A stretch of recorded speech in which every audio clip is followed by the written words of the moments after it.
Market Call is presented by FactSet, financial data and analytics powered by tomorrow.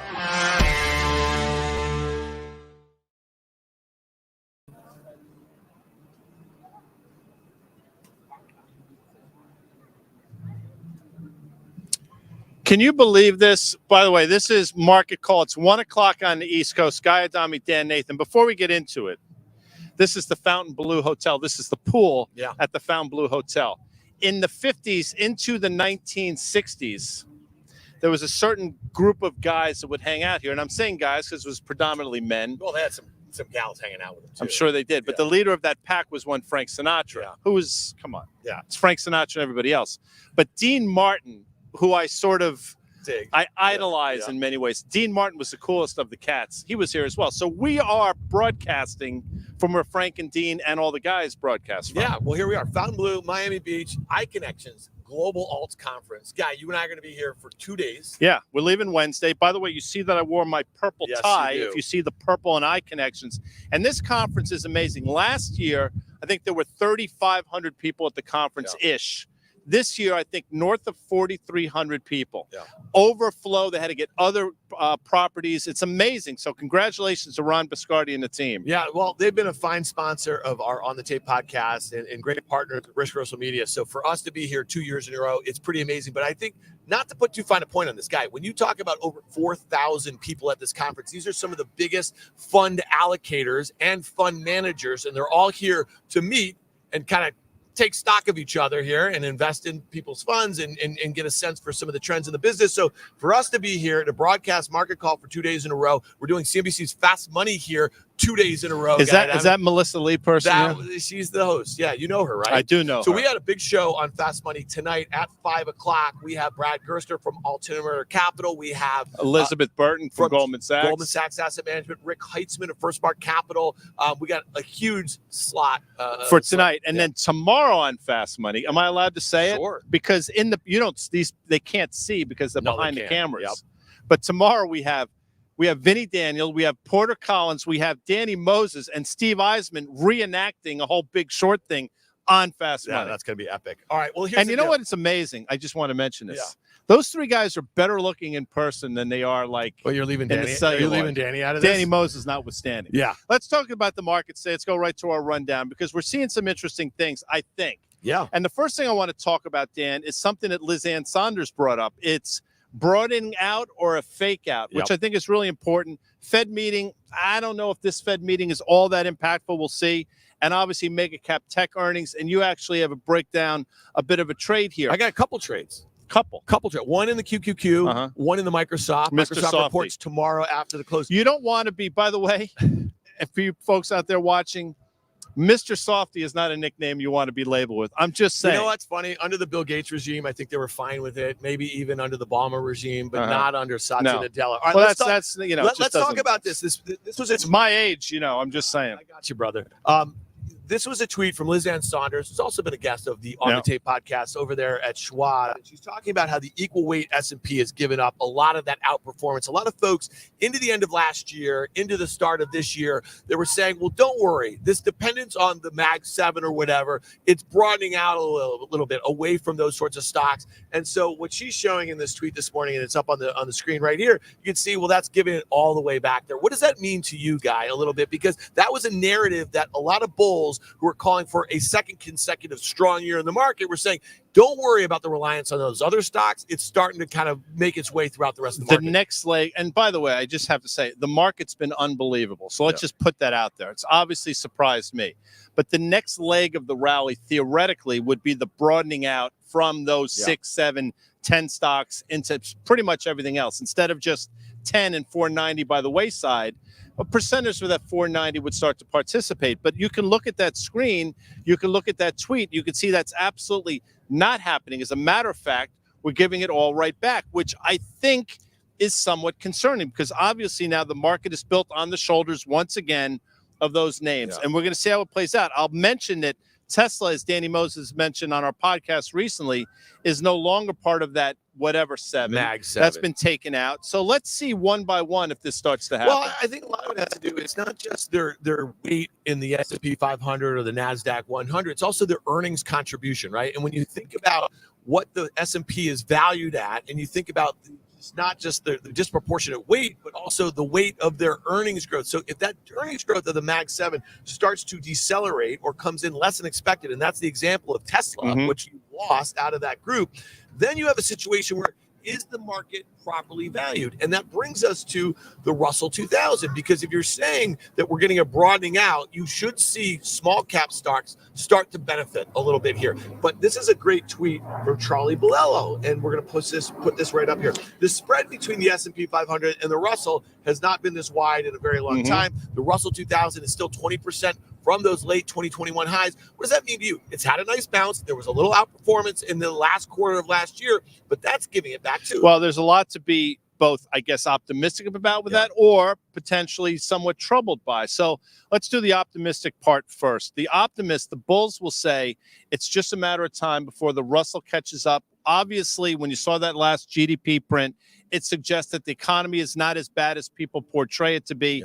And theoretically, if the economy is okay, unemployment is still below 4%, at some point the Russell is going to sort of factor into this, and it's going to catch up to the S&P. That's the bull case, which I totally understand. The other side of that equation is, why haven't they participated? What are they seeing? And we've mentioned this a number of times. You go to the Russell, the IWM, if Jacob can pull up a chart, longer-term chart, you'll see that 205 level has been resistance a number of times. And we have pointed that out going into it, and we've pointed it out subsequently that for whatever reasons, there's resistance there. Now, understanding that a lion's share of the IWM is banks, small, medium-sized banks, which I totally get. But again, I would look at it and say, maybe it's telling you something. Maybe it's saying that the unemployment rate is going to start to accelerate. Bank credit obviously contracting. All the things that should be supportive of the IWM small caps are maybe not there, and that's why the IWM is underperformed, and that's maybe why the S&P is just a matter of time before it catches up. Yeah, and when you think about those small cap stocks, I mean, obviously the cost of capital, very important to them. Very so important. You have a 10-year U.S. Treasury yield that's at 4.1%. You have a dollar that's rallied a couple percent over the last, call it, month or so. You have crude oil that's rallied 10% over so input costs in that regard. One area that I am, you and I, we talk every day on the markets. We talk on camera. We talk off camera. We talk on CNBC's Fast Money.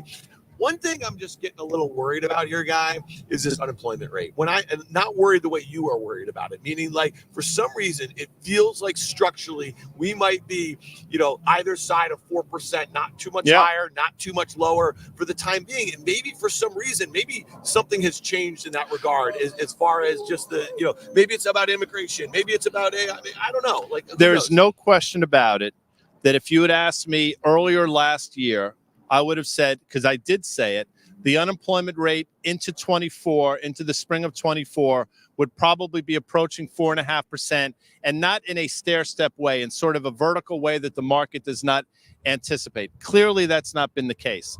I brought this up on Fast Money a couple weeks ago.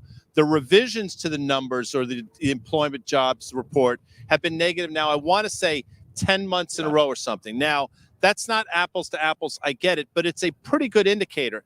And seemingly every single day you're reading about headlines of layoffs from not just the technology sector, but a swath of different sectors. And I'm here to tell you that in early February, which is fast approaching, I think you're going to see a huge round of layoffs in our world, in the financial sector. At some point, I think that manifests itself in the unemployment number. So I understand what you're saying. But I'm still of the belief that unemployment is going to move higher than people think. What has to happen, though, Guy, is we have to start seeing earnings misses. Right. Okay.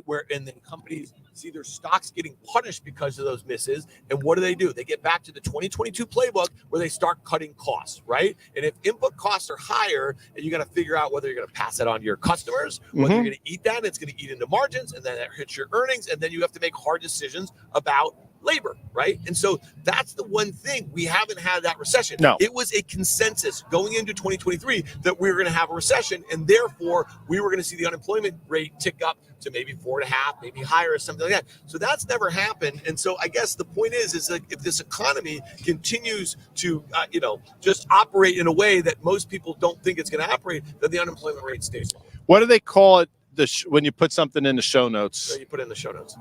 You basically put together a little so outline in the show notes. Danielle DiMartino Booth, and I think I brought this up last week, but for you, former Fed speaker, yes, or she worked for Dallas Fisher in Dallas. Yeah. We like Dick Fisher. I do. He's a fan of yours. He does. Comes on the Fast You know why? Money. Because Really because he knows that I know what he knows. Yeah. He knows. That's a big fugazi. No. I'm not even kidding around. I know. Like, he gets it. Yeah. And he sort of get that wry smile because that little Italian guy, he understands what's really going on, but nobody wants to talk little guy. But with that said, and we'll put this in the show notes, Danielle pointed out that 49 out of 50 states, Texas being the exception, they're seeing an uptick in their unemployment rate. Historically, when all 50 states see that, that's obviously been the precursor of something. I don't use the recession word because I'm not smart enough nor humorless enough to be an economist, but that is what she's talking about. Look at that. There's a Corona can flying. What is going on here at iConnections? No, it's not mine, but it is. It's one of those, like, what do they call those, tall boys? Yeah, tall boys. Anyway, so my point is, all these things are happening below the surface. Yeah. The market has a way of masking it, but the numbers are there. I'm not making this up. No, I mean, listen, but it's the last piece of the puzzle that hasn't really kind of come into place. So we'll see about that. I mean, listen, so guys, we got two big things going on. Before we get to earnings and the Fed this week, let's talk a little bit about what happened over the weekend. Very sad. 3 U.S. service members in a couple dozen, maybe 3 dozen service members in Jordan, 3 killed and a few dozen injured. And again, so Jordan or Iranian-backed militias, and we're seeing this in the Red Sea. We're seeing a whole host of other things. So it was interesting that crude oil initially spiked on that. It should have. Okay. And then it's come in as the headlines were that the Iranians are kind of distancing themselves. Again, that's a bunch of BS. Okay, we get that. So, but it really feels like that things are getting ratcheted up a little bit. At the same time, where there's trying to negotiate a ceasefire in Gaza. Okay. And I read something this morning that's really interesting.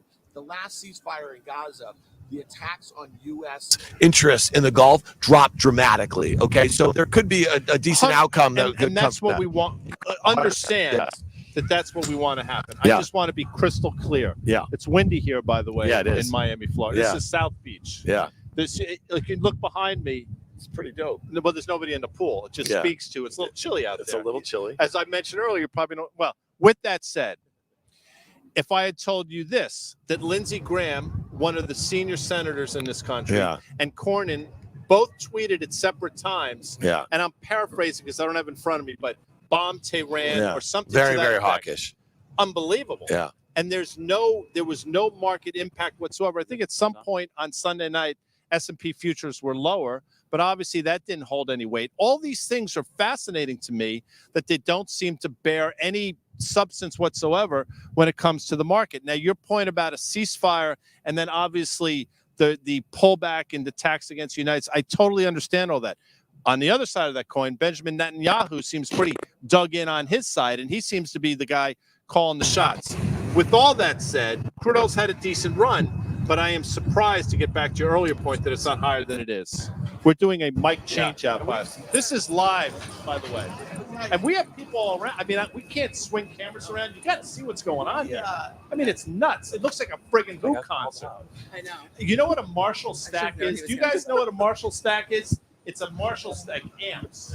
And that's what anyway, sorry. I mean, please. That's what it looks like here. Now he says it. Townsend is the man. Sorry.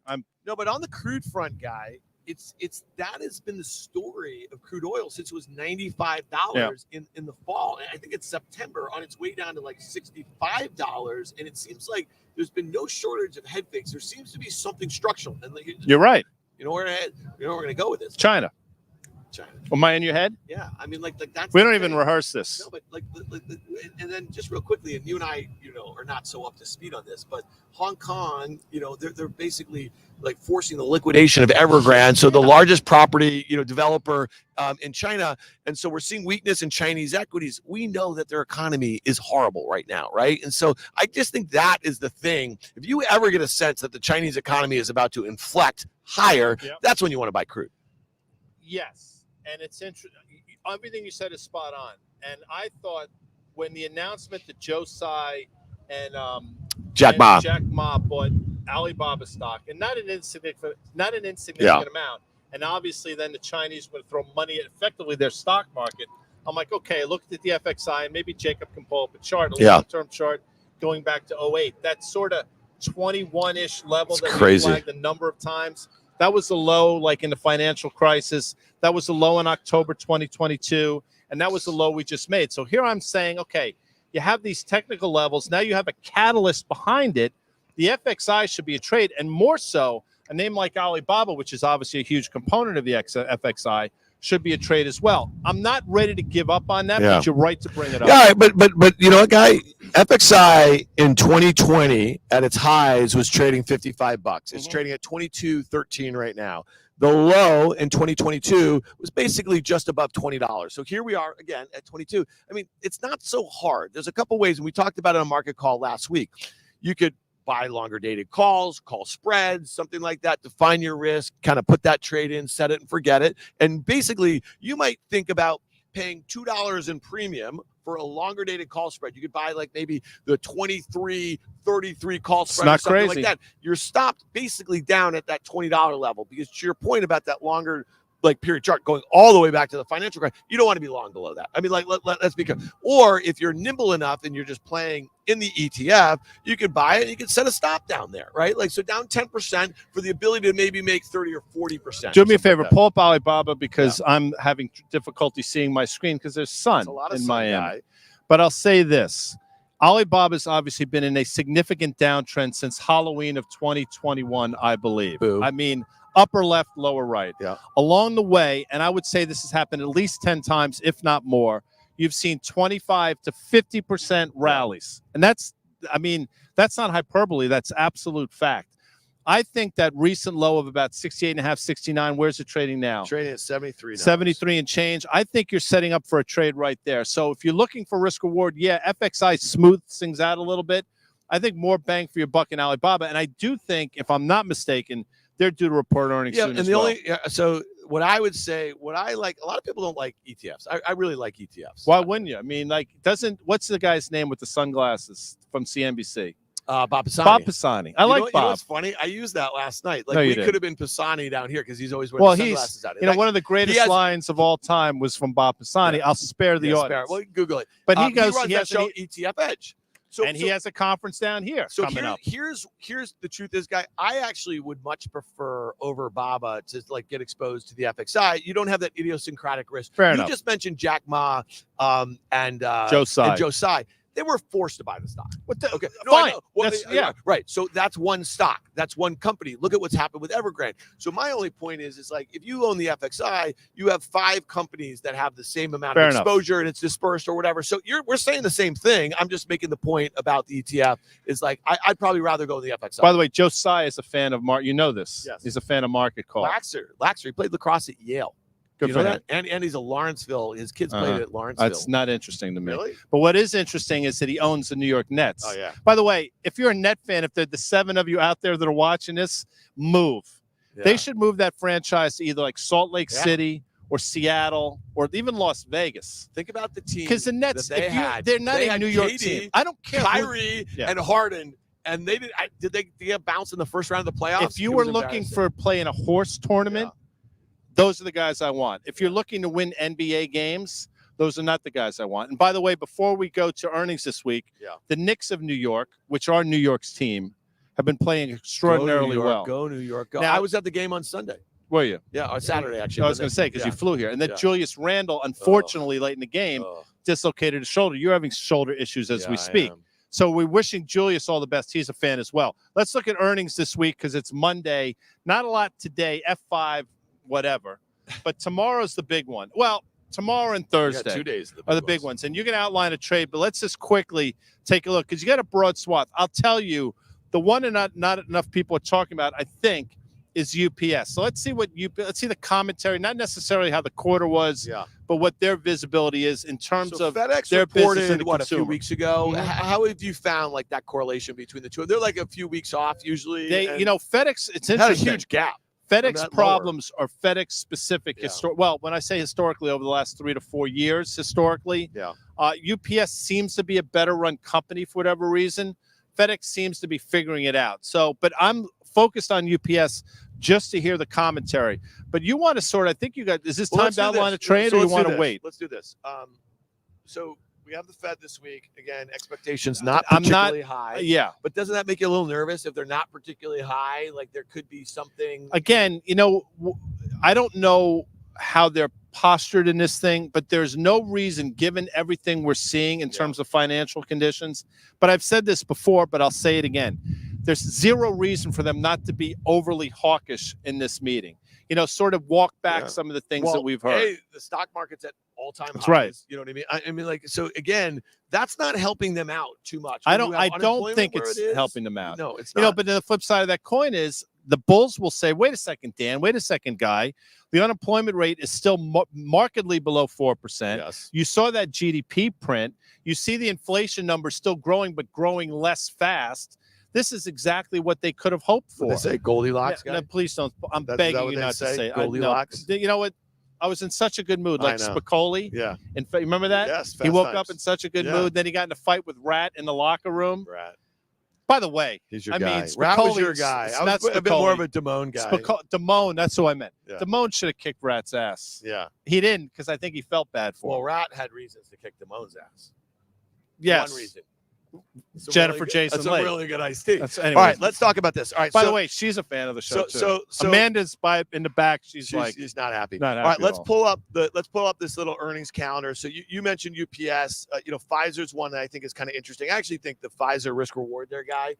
I mean, like I think you can kind of set it and forget it there. That's Ron Popine. So tomorrow night, Microsoft, Alphabet, and AMD. Yeah. All right. So we're going to look at Microsoft individually for a second. We're going to break that out. Not for a minute, okay? But AMD is the one to me. We'll talk a little bit more about that tomorrow. That thing is up, literally doubled in the last 4 or 5 months. 2 quarters ago, AMD was, I think, $135 stock, had rallied from, I think, 92 or something. And the euphoria around AMD was like we've seen before. Same thing you've seen in NVIDIA, these other names. It proceeded then to trade down to 96 or so into last quarter. They reported earnings. The knee-jerk reaction was to sell the stock. I believe it got down to 94 or so. We had a conversation on Fast Money that night, and I remember what I said. I said, people are zigging when they should zag in AMD over these last few quarters. And a lot of people are going to sell this. The right thing to do is buy it. Now, I will tell you, I never in a million years thought it was going to double into this next release. I thought maybe it'd get to 125. But to your point, here we are now having doubled since then. What has changed? Understanding some of the commentary out of Taiwan Semi, out of NVIDIA, out of some of these other names. But so much of this move has been multiple expansion. It's got to concern you going into earnings tomorrow. Yeah, and again, just the pull forward of that enthusiasm about just the TAM and the opportunity around, graphics chips that they're not going to really be selling in too much scale for a while. And the jury's still out relative to. I was on a jury, by the way. I know you were. Actually, it's not true. They bounced me. Sorry, I don't mean. All right, so later on in the week, before, let's just really quickly on Thursday, we have Apple, Amazon, and Meta. Okay, so when you just think of those 5 or 6 names that we just mentioned, they're 30% of the NASDAQ 100. So I was looking at the QQQ, the ETF that tracks the NASDAQ 100. So we have the Fed meeting on Wednesday, low expectations. When I hear low expectations, I say, what could go wrong relative to those low expectations? And then I think about how Tesla got sold off last week. Low expectations into that print, sold off 10% or 12% actually the next day. Now it's up, it's bouncing today a little bit. So I look at the QQQ, and we did this last week on Thursday, how to price the implied movement, okay? You take the at-the-money straddle in a weekly, okay? Let's look at the QQQ. If you just look at it, it is literally $8. It is literally 2%. So if you want to pick a direction, you could buy the at-the-money call if you were bullish, and you could define your risk to the movement okay, of that, or the flip side of that would be the put. I want to go lower right here. I want to think about if I'm long stocks and I think things are too complacent in and around all these earnings, in and around this Fed meeting, and I have a portfolio that maps closely to the NASDAQ 100. When the QQQ today was trading around 424, you could look at the Feb second. That's this Friday expiration, 4 o'clock. The 424 put would cost you about $4, guy. That's 1% of the ETF price to have protection. So you basically break even at 420. So $4 in premium, stocks at 424, less the premium, 420 is your break in, profits below that. You have losses up to $4 between 420 and 424, max loss of 1%. Not a bad little hedge, or if you just want to be bearish in the near term. And Jacob probably put the slide up, which they made. Great slide, by the way. Listen, yes, I agree with you. You know what other thing is giving me confidence in that trade? We sort of mentioned it earlier. The VIX is sort of strange here today, so, which, again, I don't want to make a huge deal out of it. It's a Monday. It's an earnings week. No, but you mentioned that earlier. You know, the VIX being up on a benign day, and it is a benign day, is something you want to watch. All right, one last chart they could throw up. It's two lines on this thing, okay? One is implied volatility, 30-day. That's the price of options in the QQQ. The other one, the green one, is historical vol, how much the underlying QQQ has been moving. Look how tight that spread is, okay? The basically implied vol, the price of options is near 52-week lows, and it's very near where historical's trading. That tells me to define your risk and make directional views looks cheap. So that's the QQQ. It's a bet. That's how I'm playing it. And you know, quite frankly, and you're going to say if you're down 50%, you get out. I understand that, but this is just a binary bet. $4 up there, but you know what? But I also think, you know, vol could be your friend on something like this. Well, so here's what let's just keep that in mind. You get this going in your direction.